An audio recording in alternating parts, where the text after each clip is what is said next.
তো মক্কার ভিতরে কানাঘুষা শুরু হয়ে গেছে। আব্দুল মুত্তালিবের পুত্রবধূ বিধবা, সে সুগ্রাণ লাগায় তো লাগায় কি করে? আর এটা তো কোনো এই জগতের সুগ্রাণ না, এই সুগ্রাণ সে পায় তো পায় কোথার থেকে? আব্দুল মুত্তালিব জিজ্ঞাসা করছে, বেটি নাক কান তো কাটা গেল, আমি সর্দার, যেদিকে যাই সবাই আমার দিকে তাকায় কেমন ভাবে জানি। আবার কেউ কেউ প্রশ্ন করে, তোমার পুত্রবধূ কোত্থেকে নিয়ে আসলে? যার সুগ্রাণ বাহির হইতে পারে না, রাস্তায় বাহির হইলে সুগ্রাণ ছড়াইতে থাকে, তো নিজে পুত্রবধূকে জিজ্ঞাসা করতে পারে না, স্ত্রীর মাধ্যমে জিজ্ঞাসা করতেছে যে তোমার পুত্রবধূকে জিজ্ঞাসা করো সে কোত্থেকে সুগ্রাণ ব্যবহার করে, সে রাস্তা দিয়ে বাহির হয়, পুরা পাহাড় কেন, মক্কা কেন, চতুর্দিকে সুগ্রাণে মোহিত হইতে থাকে। সবাই আমাকে বিরক্ত করতেছে। তো বলতেছে, শোনো, আমিও তোমাকে বলবো বলে ভাবছিলাম। আমেনা যখনই গোসলখানার থেকে বাহির হয় আর আমি ঢুকি, মনে হয় যেন গোসলখানা কেউ সুগ্রাণ দিয়ে প্যাক করে রাখছে। আমি জিজ্ঞাসা করব, কিন্তু ভাবতে লজ্জায় জিজ্ঞাসা করতে পারতেছি না, যে এক তো স্বামী হারা পুত্রবধূ, স্বামী নাই, বড় দুঃখী, আমি তাকে জিজ্ঞাসা করব, তো জিজ্ঞাসা করব কি করে? চলো দুইজনে মিলেই জিজ্ঞাসা করি। আমেনাকে ডাইকা জিজ্ঞাসা করতেছে, বেটি জিজ্ঞাসা করার ছিল না, কিন্তু সমাজে মুখ দেখাইতে পারতেছি না, তোমার এই শরীর থেকে সুগ্রাণ কি করে বাহির হয়, সুগ্রাণ ছড়ায় কি করে? তুমি কোত্থেকে খুশবু আনো, সুগ্রাণ আনো আর লাগাও, যে তুমি বাহির হইলে চতুর্দিকে মোহিত হইতে থাকে।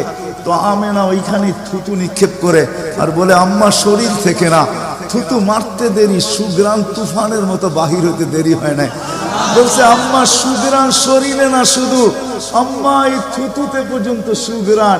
আম্মা এই সুগ্রাণ আমার না, পেটেরটা সুগ্রাণ, পেটেরটা।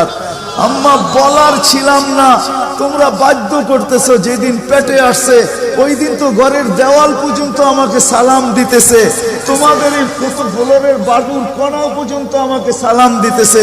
আম্মা আমি বাহিরে বাহির হইতে দেরি, মেঘ উড়া এসে আমাকে ছায়া করতে দেরি করে না, আমি উত্তপ্ত বালুতে পা দিতে দেরি, মা ঠান্ডা হইতে দেরি করে হয় না, মা আমি উত্তপ্ত পাথরে পা দিতে দেরি, মা ঠান্ডা হইতে দেরি হয় না, আমি বাহিরে বসে থাকি, আকাশের তারাগুলা এসাকে আমার সালাম দেয়।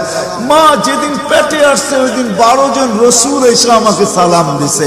ওই রাত্রে আইসা মা আমাকে মারিয়াম, মা আমাকে আসিয়া, মা আমাকে উখতা মুসা কুলসুম, 3 জন এসে আমাকে মালা পরায় গেছে যে দুজাহানের বাদশা তোর পেটে চলে আসছে। মা শুধু এইখানেই ক্ষান্ত না, আমি যখন বাহির হই তো বারুর করা পর্যন্ত আমাকে সালাম দিতে থাকে। কুয়ার পাশে যখন যাই মা, তো আমাকে আর রশি দিয়া, ওই দিনের পর থেকে আজ পর্যন্ত রশি দিয়া পানি উঠাইতে হয় নাই। আমি কুয়ার পাশে যাইতে দেরি, কুয়ার পানিগুলা উছলায় উপরে আসতে দেরি করে না, কলকল শব্দ করতে থাকে, পানিগুলা যেন বলতে থাকে, আমেনা তুই কেন চলে আসছিস, দুজাহানের বাদশা তোর পেটে, তুই হুকুম দিলেই তো আমরা বাড়িতে যেয়ে ভোড়া দিয়ে আসতাম। মা মক্কার মেয়েগুলাকে জিজ্ঞেস করো না, আমি কুয়ার পাশে যাইতে দেরি, মা এরা আমার হাতে পায়ে ধরতে দেরি করে না, যে ফাতেমা, আমেনা তুই এখান থেকে যাইস না, তুই গেলে কুয়ার পানি নিচে চলে যাবে, আমাদেরকে রশি দিয়া তুলতে হবে, তুই দাঁড়ায় থাক, তোর পায়ে পড়ি, পানি নিচে যাবে না, আমরা ভরা নেই আমাদের বর্তনগুলা, তোর বর্তনটাও ভরা দিব, তোর বাড়িতেও পৌঁছায় দিব, তুই দাঁড়ায় থাক, তুই চলে গেলে কুয়ার পানি নিচে চলে যাবে।